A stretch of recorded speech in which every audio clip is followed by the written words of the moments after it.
Hello, I'm your host, Charmaine, and welcome to Beautiful Gems.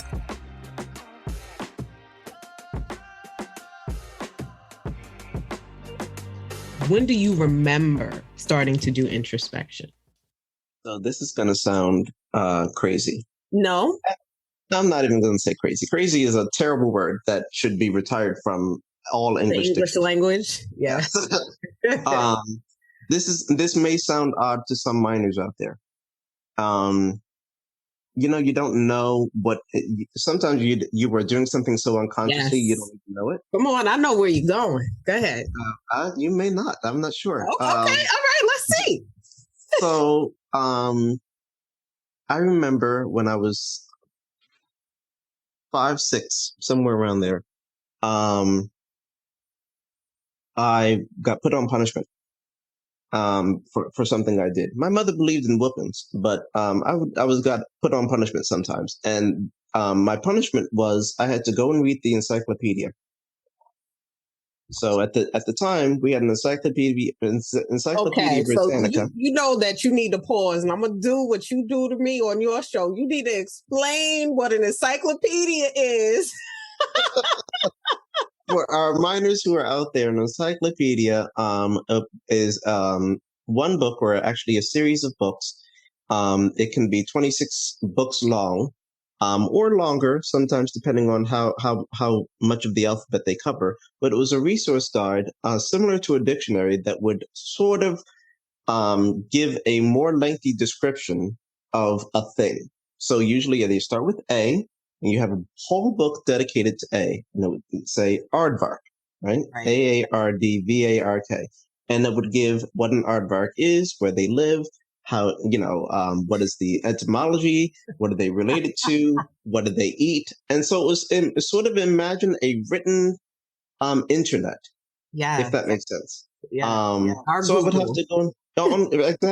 Exactly. A written Google. And if it wasn't in the encyclopedia, then depending on what age you were, it wasn't even true. Right. So I remember. I'm gonna go look it up in the Encyclopedia Britannica. And so I remember, and this is a sidetrack, but I remember a friend of mine, I was 6 or 7, told me about unicorns. And I said, there's no such thing as a unicorn. And he said, go look it up. And I looked up in the encyclopedia, and there were no unicorns, because it's not a real thing. No unicorns? Oh, they didn't put mythical creatures? No, because it was all based on both basic Earth stuff, geography, real. I didn't look at the U book, but go ahead. So anyway, that's an aside. The point of this was that when I was a very young child, maybe 5, 6, 7, I got put on punishment, and my mother told me to go in the corner and read the encyclopedia. Mm-hmm. And as I was reading, I started to, but a couple things were happening. One, I was so angry that I needed to get my anger out, right? Mm. 2, because I was in fear of getting my anger out in a physical way, meaning destroying the book or whatever it was, having a fit because I didn't want to get a whooping, I would shake. I would start to shake because I was holding my emotion in. And I remember my head would oh, I was so angry, right?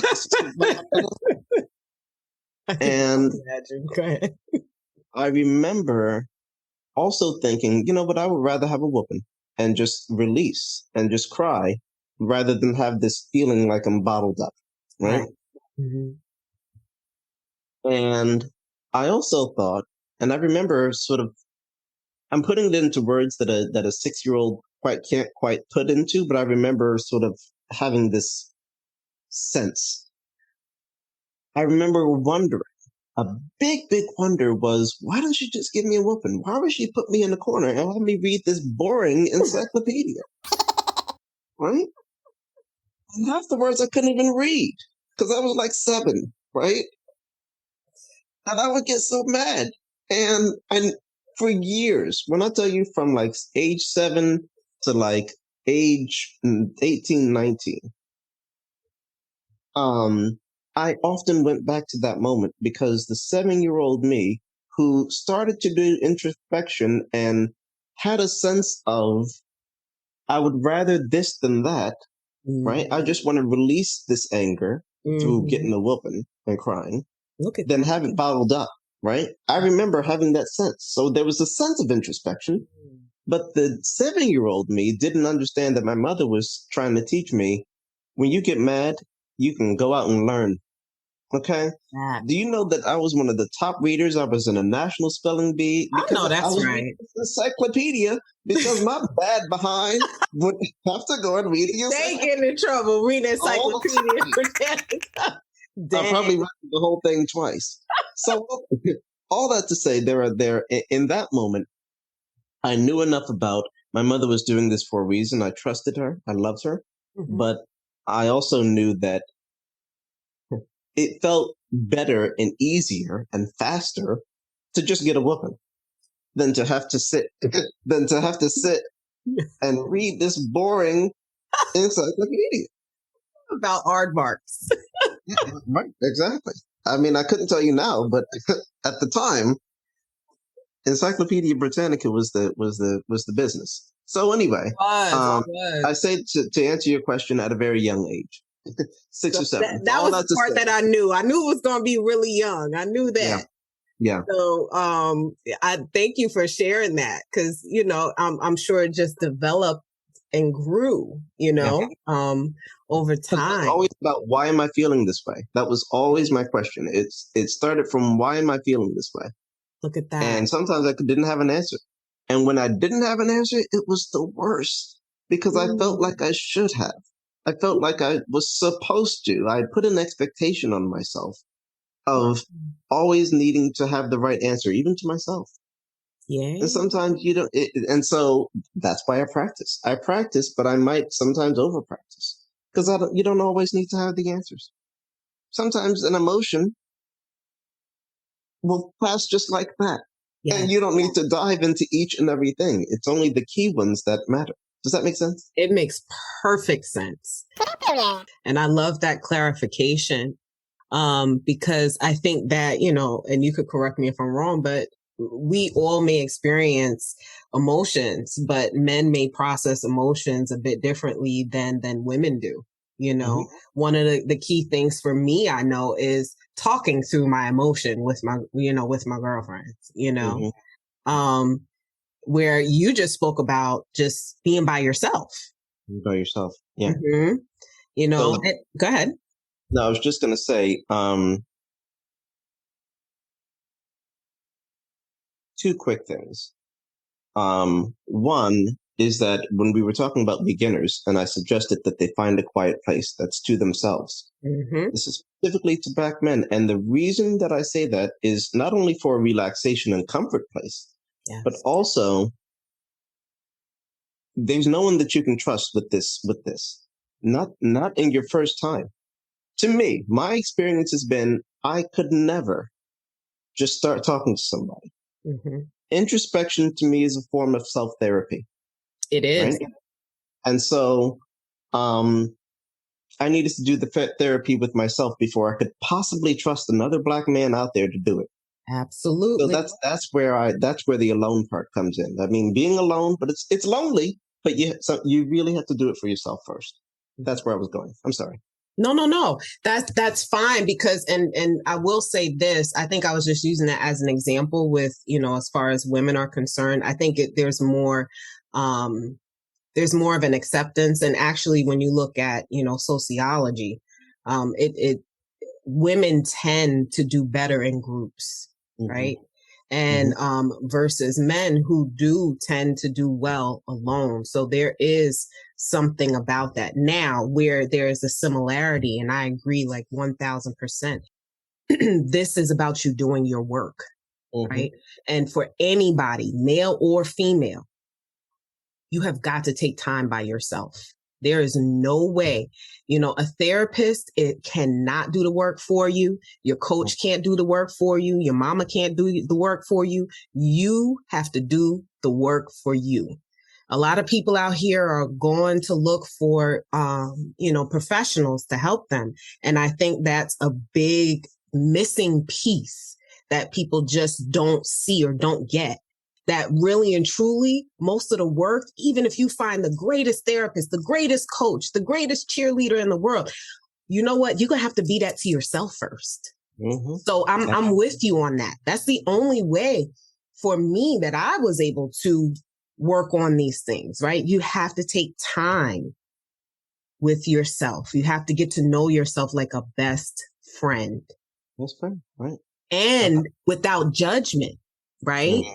I think that's also a huge piece too, because when you start judging yourself, it can send you on that downward spiral. You can become an enemy, frenemy, unbothered when you need to be paying attention. No. Versus kind of just letting the emotion happen. And I love the way you had described, the steps, right? Because what you're talking about in there, those 5 steps in the beginning of it, to me, it sounds like a practice of mindfulness. It sounds like a practice of integrating meditation. And that's why also learning those type of modalities or skills are important to drill down all the way down to those emotions.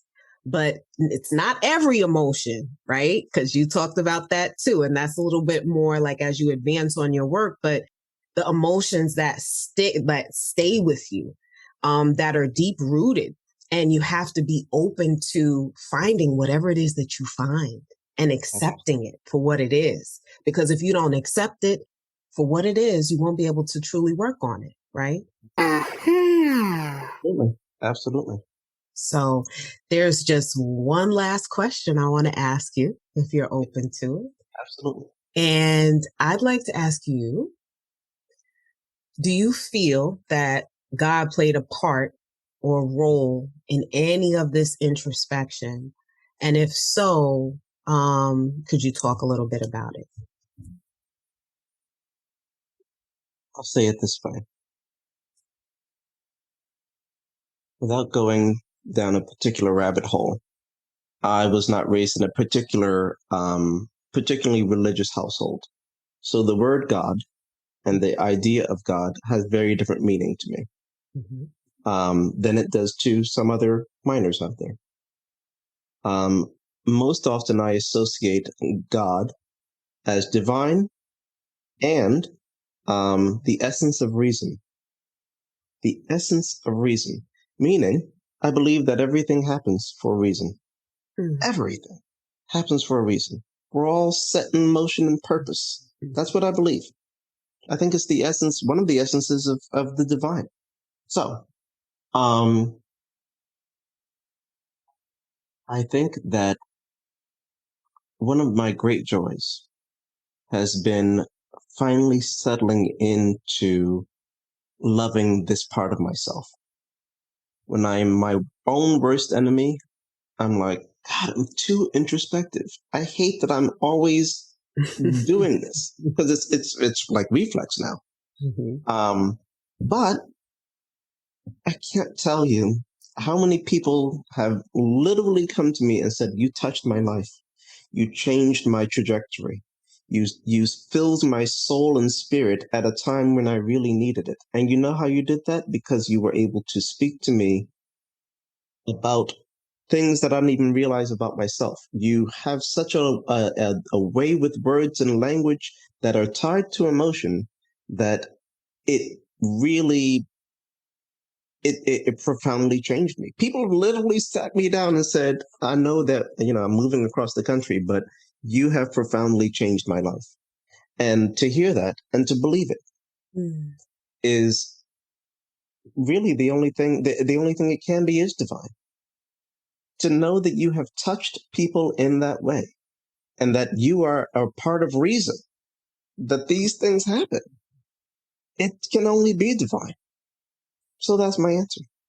I love that answer. Thank you for sharing that. I think that we have given our minor more than enough to start their introspective journey if they haven't already. And if they're on their journey, they can level it up. Absolutely. Right? Yeah. Absolutely. Yeah, absolutely. And I just want to say one thing. It's starting to sound like, I see a Coach MarQuis in the future, but that's, I'm just saying. I am. If I'm in your life for a reason, then you are in my life for one also. So maybe I will be a coach. I can see that. Yes. I do want to say one last thing. And this is going to sound probably, a little funny, but the operator asked you if you would accept the charges. We have gone on and on, Charmaine, with this telephone call, and I want to make sure that you don't come back to me and say, "I owe you half the money for these charges." You weren't supposed to be on the phone for this long, Charmaine, but I love it anyway. I got you. Don't worry. Okay. But thank you for thinking of me. I appreciate it. Absolutely. I love you. I love you too. All right. So thanks for taking the time. And I think our fellow miner here enjoyed this conversation. What do you say?